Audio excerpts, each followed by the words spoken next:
Yes. Can I ask some questions to you? Yes. Why not? Sit. When should we buy quality stocks? During fall. Are you sure? Lock कर दूं? Yes. 100% sure. Buy quality stock during fall.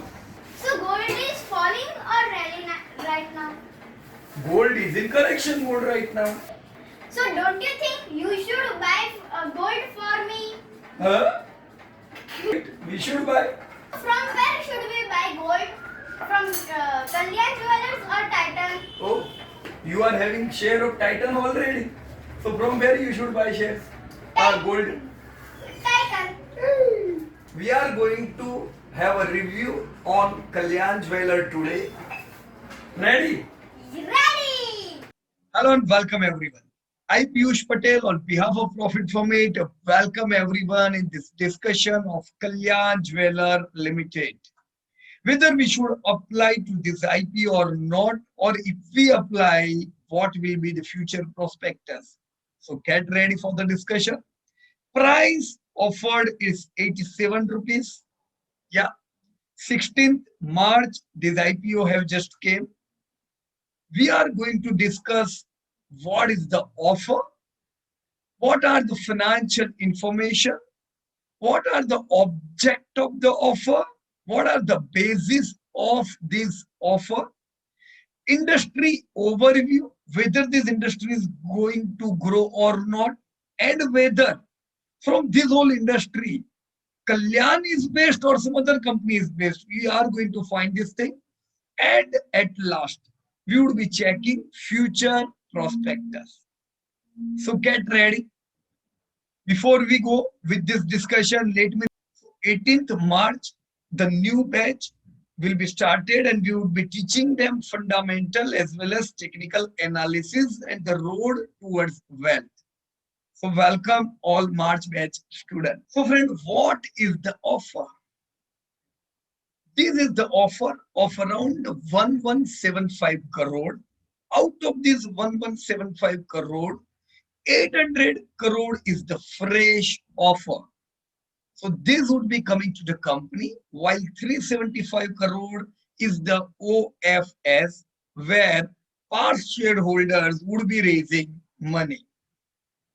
Right now, there are total 93 crore equity shares, and due to this IPO, these shares are also going to increase. And let us begin with the balance sheet of this company. As you can see, they are having around 839 crore of equity, around 2000 crore of total equity. Their non-current borrowing are around 85 crore. Lease liability is higher. As you can see, lease liability is around 700 crore. So their borrowing along with lease liability are going to eat their profit. The current borrowing is around 2600 crore. Yeah, so we can say this is the company where debt and lease liability are high. But we can't say that they are too high till we compare it with other group of companies. There are some sectors where fund is number one requirement. So we will check this company with other companies. So before we check their balance sheet with other companies, let us check their income statement also. As you can see here, it's 18, 19, 20, and this year's income statement. You can see in 2018, their turnover was around 10,000 crore. In 19, it came lower to around little bit lesser than 10,000 crore. And again, this last year, it was 10,000 crore. So there is no high growth. Instead, it fell last year. If you check their profit, same thing. Profits are also volatile like their sales. This year was the challenging year. And this year we might see this company may book some losses. We should not forget that important thing that as debt and lease liability both were high, we can see that we can see that finance cost 400 crore. So out of 10,000 crore, 400 crore would be their finance cost due to debt and high lease liability. Friends, in this type of companies, cost of sales is their major cost, and that is around 84%. So friend, as you can see here, profit margin are just 1%, which are too less, and it can give high volatility in the company. We may see some year of losses and some year of profit. That is not a good thing. Return on equity is just 7%. So it's almost equal to fixed deposit. We are not able to get good return on equity in this company. You can see ICR, that is debt and lease paying capacity, is also too less, 0.6. This is high ICR, debt to equity ratio. Yeah, it's 0.4. We can't say too much high, but yes, debt is there. Here are the shareholder of this company. As you can see, Mr. T.S. Kalyanaraman is having around 24.52% stake. Here, majority of this promoter shareholder, you can see, are family shareholders. High Dell is having around 32% stake in this company, and they are investor shareholder who have invested many years back. And yes, even High Dell are among the investor who are going to raise money from this IPO. So what is the object of the offer? As we have already discussed, that they are going to raise around 1200 crore fund. But out of this 1200 crore fund, 800 crore would be coming to company, remaining would be going to their selling same holders. Out of this 800 crore fund, 600 crore fund would be utilized for funding working capital requirement. So yes, debt would be as it is. We can't expect that we are going to see lesser debt due to this offer. Why should anyone apply to this offer? Let us check. Friends, if we check their qualitative factors, then they are the established brand built on the core values of trust and transparency. Definitely, we should say this. Second, one of India's largest jewelry companies with a pan-India presence. Third, visionary promoter with strong leadership. Fourth, wide range of product offering targeted to a diverse set of customers. So these were qualitative factors. Let us check the real quantitative factor. Out of these qualities, what quantity we are going to see? Here is the quantitative factor of Kalyan Jeweler. Their EPS last year is 1.7. Generally, in any research, we give this year expected EPS also. Here, we are not able to give this year future EPS. Why? Because this year, this company is going to make losses. If we keep that loss, you will not be able to get P. So, yeah, this year we may see losses in this company. Still, if you consider last year's earning, then also we are offered at 51p. So we are offered at more price than even Nifty. Return on net worth is around 7%, which is not so attractive. So return on net worth is too lesser than Nifty companies, but price which we are paying is too much high. NAV, which we can say it's the term near to book value. So NAV, or we can say book value, is around 25 rupees. The price which we are paying is 3.5 times than book value. If we compare this company with Titan, so why we are comparing it with Titan, we will say later, but major competitor is Titan. Their EPS is 17, price is 1500, P is 88. So many people would be saying Titan mega hai. Titan mega hoga hi na. Titan is more expensive at 88p because of their return on net worth double than Kalyan. So definitely we should pay more PE to Titan due to their good return on net worth.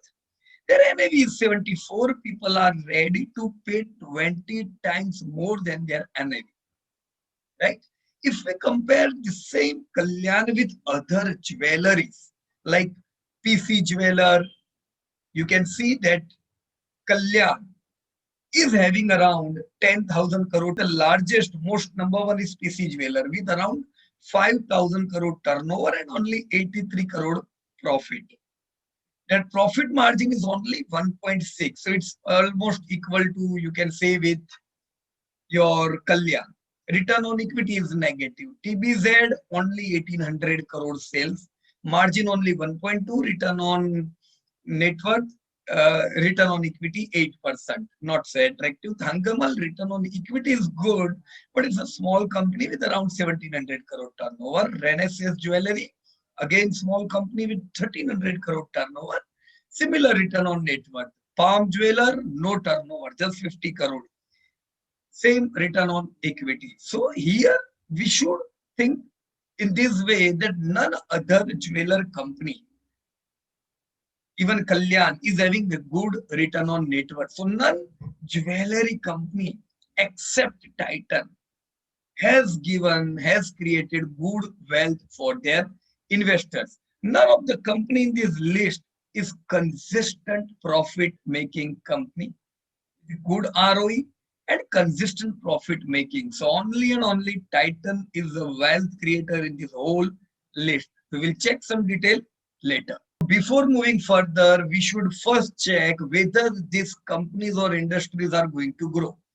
If this industry could grow, then only we can expect that Kalyan or Titan could grow and we can create wealth. If we are looking to industry, let us first check macroeconomic overview of India. So currently, India ranks 5th in the world in terms of nominal GDP and is in the 3rd largest economy in the world in terms of PPP, that is purchasing power parity. It is estimated that India will be in the top 3 global economies till 2050 as per World Bank. India's real GDP has sustained an average growth of 6 to 7% since 1991, and India has become the fastest growing G20 economy since 2015 with the annual growth rate of 7%. India this year is estimated to fall by 10% due to COVID-19. Friends, since fiscal 2005, the Indian economy's growth rate has been twice that of the world economy. And it is expected to sustain this superior growth momentum in the long term. In the wake of COVID-19 pandemic, we saw a sharp fall, but we are again with the V-shaped recovery. Yes, friend, COVID-19 has definitely affected our economy, but it is expected to bounce back and reach 4.3 trillion by fiscal 2025. So friends, what are the growth drivers? Favorable demographics, urbanization, and policy reforms. Friends, India has one of the youngest population globally compared to other leading economies, as you can see in the chart. The median age in India in 2021 was 28 years compared to 38 years and 37.4 years in the United States and China respectively. And is expected, India is expected to remain under 30 years till 2030. So this is India's decade. So friend, the size of India's young population is contributing to a decline in the dependence ratio, which has decreased from 64% in the year 2000 to 50% currently in 2018. This trend is expected to lead to rising income level per household as well as higher level of discretionary expenditure. A substantial rise to India's working age population from 36% in the year 2000 to 50% in 2019 is expected to continue sustaining the growth momentum of the Indian economy and lead to the rising income level in the long term.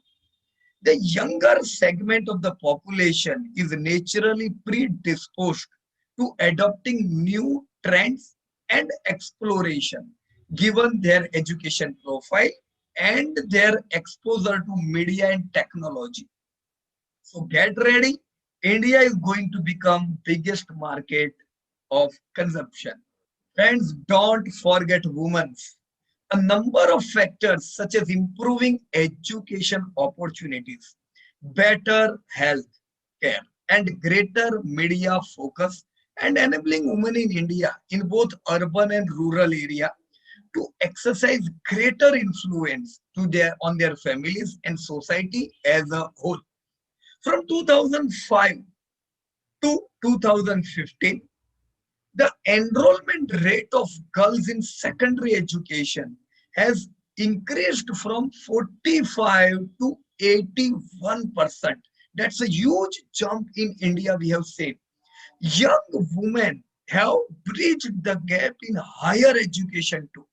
Their enrollment rate in 2018-19 stand at 27%, while that of young men was 26%.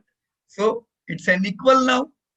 So this increase of women in the workforce will see a rise in decision making power and thereby spending by women. Friends, urbanization. India has the world's second largest urban population in absolute term at 47 crore in 2019, second only to China. However, only 35% of India's population is classified as urban compared to global average of 54%. So where is 54 world and India at 34? It is the pace of India's urbanization that is a key trend to note and has a positive implications on India's economic growth. The trend of urbanization is expected to continue with approximately 50% of India's population expected to be living in urban centers by 2050 and contributing to approximately 80% of India's GDP. So, friend, urbanization is also catalyzing two trends that are impacting in India's domestic consumption habits. Growing middle class. This is the most important thing. Friends, household with annual earning between 3.5 lakh to 7 lakh have grown at a CAGR of 12% from 2012 to 2018. Household with annual earning between 7 lakh and 35 lakh have grown at CAGR of 25%, friends, between 2012 and 2018. So that's a huge jump we have seen in India. Friends, it is estimated that 23% of the entire global middle class will be from India by 2030. An increase in the number of households with annual earning of around 7 lakh to 35 lakh has been leading to an increase in spending on food and beverages, apparel and accessories, luxury products, consumer durables, and across other consumption categories. So get ready. India's earnings are going to boom. Along with nuclearization, in India, growth in the number of households exceeds population growth, which indicates an increase in nuclearization in India. According to 2011, 74% of urban households have five or less members, compared to 65% in 2001. It is expected that smaller households with higher disposable income will lead to a greater expenditure in among other categories like jewelry, fashion, packaged food, and food services. Friend, this is the very important Indian consumer retail basket and spend trends. As you can see, in 2012, GDP was 1248 US dollar per year. In 2020, we are at around 3 trillion, that is 2905 billion dollar, and in 2025 we are expected to reach 4.3 trillion.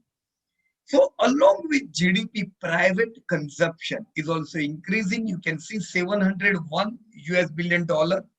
Currently we are 1752 US billion dollar, and as economy will reach 5 trillion, our private consumption would be reaching to 2381 billion dollar. Same thing with retail. In 2012 was 370 US billion dollar. Currently, from 370 it has reached to 850. Why? Because GDP have grown from 1 trillion to 3 trillion. So from current 850 billion dollar industry of retail, we will see in coming 5 years it is growing to accelerate to 1130. So Indian retail industry will be crossing 1 trillion economy. So friend, as you can see, retail consumption across key categories. Friend, in fiscal 2020, India's retail basket was approximately 49% of its private consumption. And it is expected to maintain the share in private consumption for next 5 years. The F&G, that is food and grocery segment, from need-based consumption, form the major share of India's merchandise retail expenditure, that is 66%, and is expected to remain at a similar level through 2025. Comparatively, the situation will be better for jewelry, consumer electronic, and home and living. Muted consumer sentiment has brought down the demand of some of these products in the short term, but some of this is delay in demand, such as postponed weddings. Right? In India, there are around 1 crore weddings every year. So these postponed weddings are going to happen in near term. So this delay demand will be seen and will return as the situation improves. Jewelry also has the added benefit of being a consumption related purchase with an investment angle, and is therefore expected to be relatively resilient versus other categories. Expenditure in jewelry is the third highest retail category with approximately 8% in overall retail consumption basket of India in 2020, and will become second highest by 2025, overtaking apparel and accessories. So friend, let us talk on the factors responsible for the growth of jewelry retail in India. First factor, gold symbolic significance in India complements its investment proposition. Friends, as we have discussed, 1 crore marriages are seen alone in India every year, and due to these marriages, around 300 to 400 tons of gold are consumed only due to marriage. Even friend, harvest economy in rural India play important role in demand of gold. Right? We know when in rural area people get money, harvesting time. Third, rising share of organized retail in jewelry. Friends, between 2007 and 2020, jewelry retailing in India has seen the fastest transition towards organized retailing compared to any other retail category in India. In 2007, Organized share of jewelry retail was only 6%, and that increased to nearly 32% in 2020. So, in other words, in the last 13 years, organized retail not only captured incremental category demand, but it has also succeeded in shifting demand away from unorganized retail in its favor. Another factor is broad basing of economic growth. The retail market in major Indian states that contribute to more than 80% of India's retail is expected to grow at a CAGR of more than 9% over the next 4 years. Instead of the growth being skewed to few pockets, it is expected to be uniformly spread across region and cities. Given the high share of private consumption in India's GDP and roughly half of it is made up of merchandise retail, this pattern of distributive growth will positively impact non-food related categories that already have a high share of the retail expenditure, right? Okay, tell me, if food and grocery current share of retail is 66%, right? So their retail size is around half trillion. Organized retail is only 5% there. 95% comes from unorganized sector. So organized market size is only 25 US billion dollar. Which are the companies in food and groceries? Big Bazaar, D-Mart, Reliance Fresh. In jewelry, who are there? See, share of retail is 7.6%. Retail size is 64 US billion dollar. Organized retail is 32%. That is among the largest. Which are the companies, leading companies? Two companies lead this market. Tanishq, that is Titan. Tanishq come from Titan. So Tanishq and Kalyan Jeweler are leading the market. In apparel and accessories, share of retail is only 8%, just like jewelry. Unorganized retail is here also 32% high. Who are there? Big player in apparel and accessories? Central, Shoppers Stop, Lifestyle, Westside Trend, right? Central comes in your Big Bazaar type. Footwear, retail share here is only 1.2% because it's a small product. But organized retail contribute to 29%. 29% is a big figure. Remaining from unorganized market, but who are the big players? Bata, Metro, Khadim. Pharmacy and wellness is also a big category. Organized retail contribute to 15%. Share of retail is only 2.9%, right? But organized retail 15%. Who are big player? Apollo, MedPlus, right? Consumer electrical, consumer electronic share in total retail is 6.4%, equal to apparel and accessories. But here also organized retail is big, 32%. So I think jewelry, footwear and consumer electronic are having big share in organized retail. Who are big player in consumer electronic? Vijay Sales, Chroma from Tata, that is Trent, Reliance Digital, E-Zone, etc. Home and living, share of retail only 4%. Organized retail 15%. Who are big player? Home Center, Home Stop, right? And others. So this is the total retail industry of India. Here we can say that currently jewelry with 32% market share of organized market could be 40% in 5 years.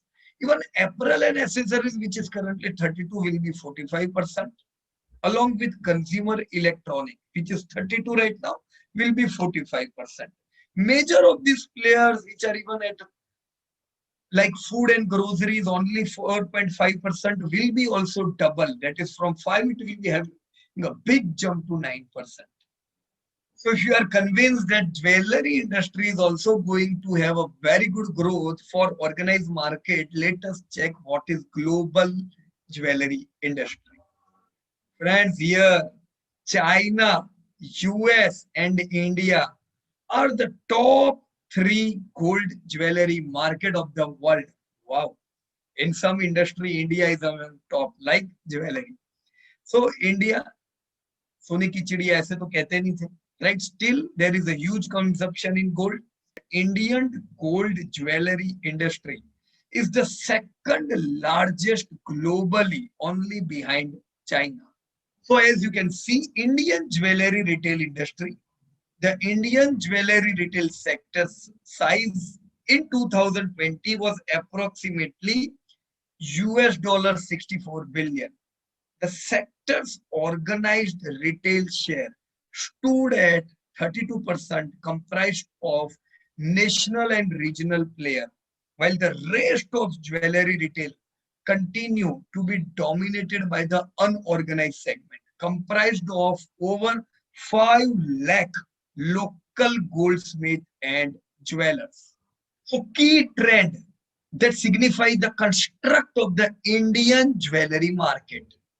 Friend, Indian consumer jewelry consumption is influenced by multiple factors such as region play important role in India, income, cultural notions, and generally vastly differ across states.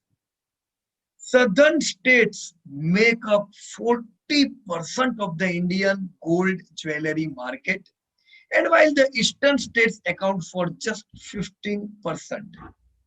Gross weight of gold worn by a bride in Kerala is more than the double the weight of gold worn by a bride in Gujarat, signifying that cultural factors scores more over per capita income when it comes to regional skews observed in jewelry purchase in India. Customer service expectation also varies from one region to other. Like wedding jewelry demand in particular is influenced by local tradition and design. While the gross weight of an average wedding jewelry purchase is 200 gram in UP, it is 350 gram in Kerala. So now just think about it, 1 crore marriages in the southern states of India. Consumer purchasing behavior gravitates toward traditional plain gold jewelry, where margins are typically lower. Consumer in the northern and western regions of India are more receptive to studded jewelry and impulsive laid lighter weight jewelry purchases like 14K, 18K jewelry vis-a-vis their southern counterparts. Plain gold jewelry typically has gross margins ranging from 10% to 14%, while diamond studded jewelry has gross margin ranging from 30 to 35%. Consequently, as the studded ratio goes up, profitability improves, thereby incentivizing the expansion of south-focused retail towards north, west, and east. So as you can see, season also play important role. Demand is also influenced by seasonality in jewelry and purchase witnessed across region in India. Jewelry demand peaks during the run up to marriage months such as May, June, September, November, and January.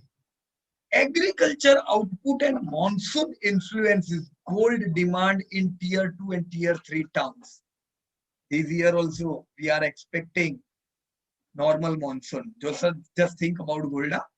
Rural household invest their proceeds from harvest in gold jewelry during the month of November and December.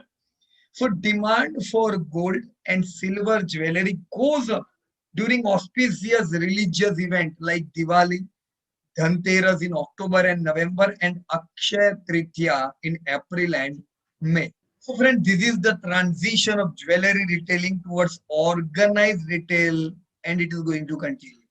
As you can see, till 1994, there was 0%. Dominance of family jewelers was high during that time.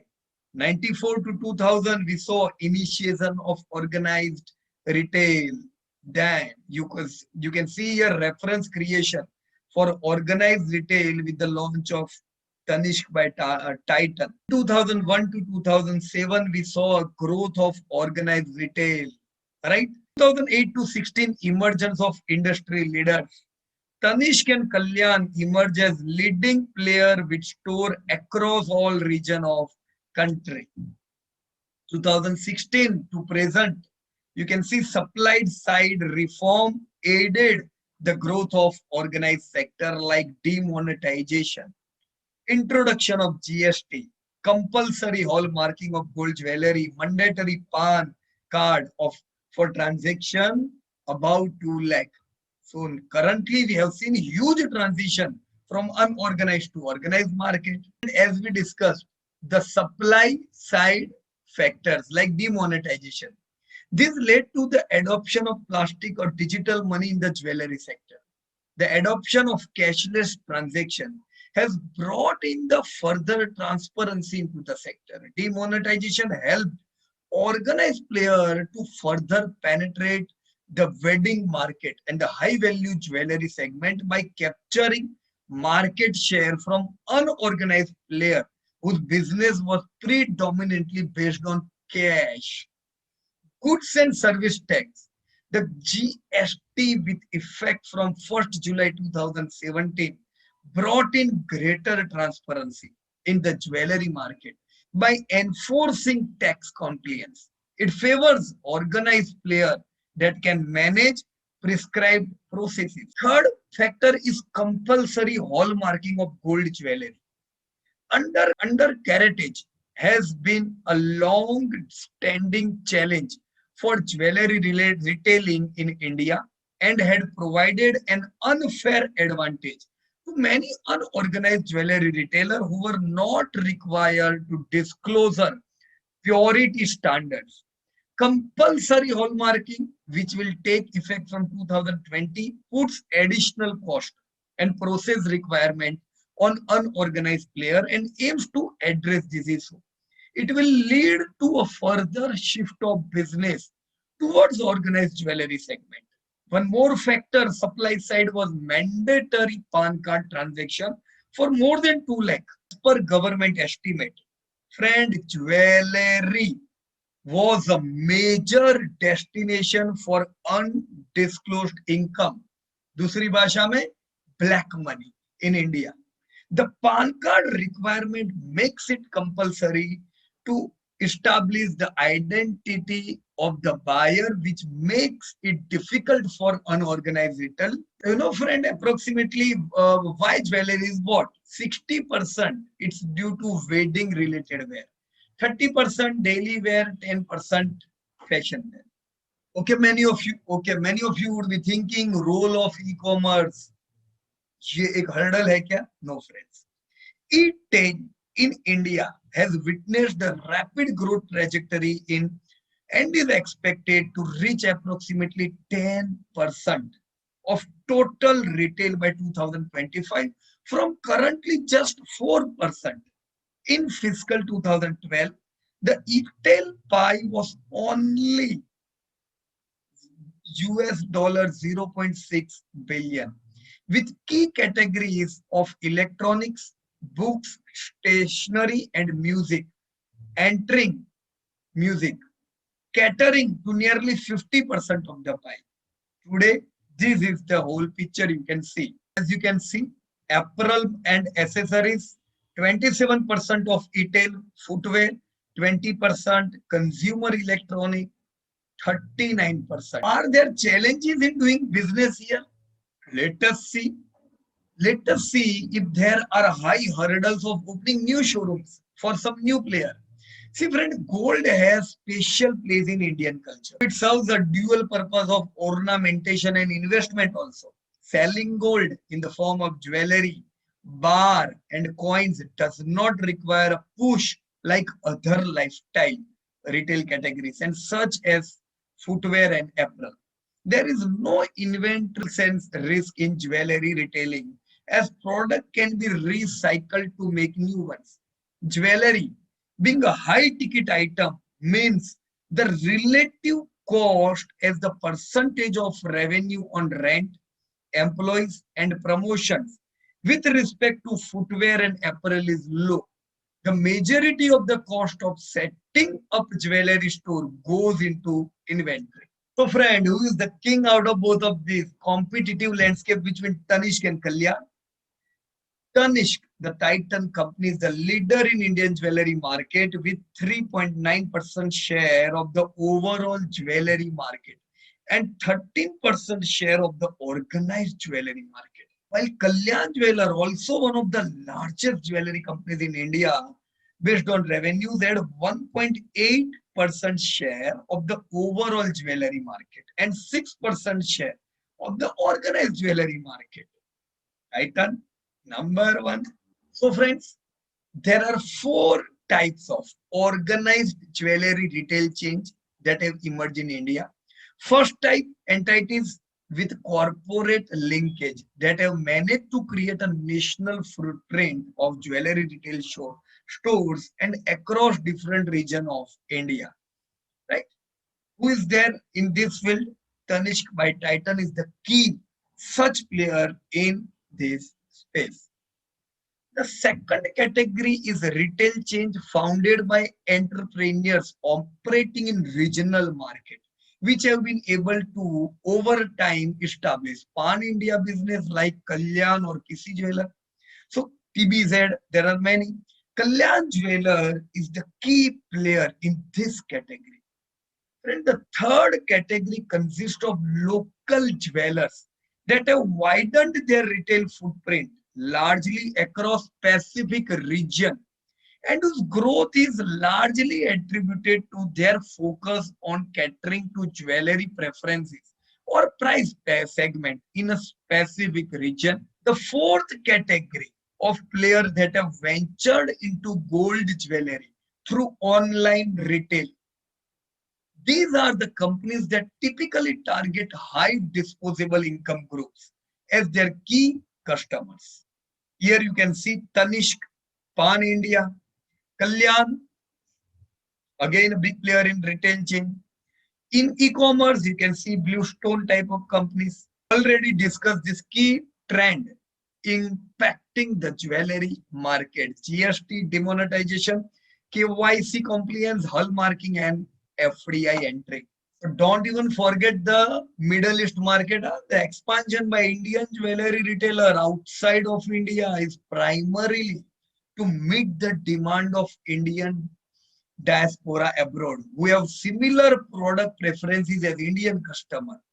Therefore, the sale by Indian jeweler of their jewelry in the international market is largely viewed as an extension of their domestic business.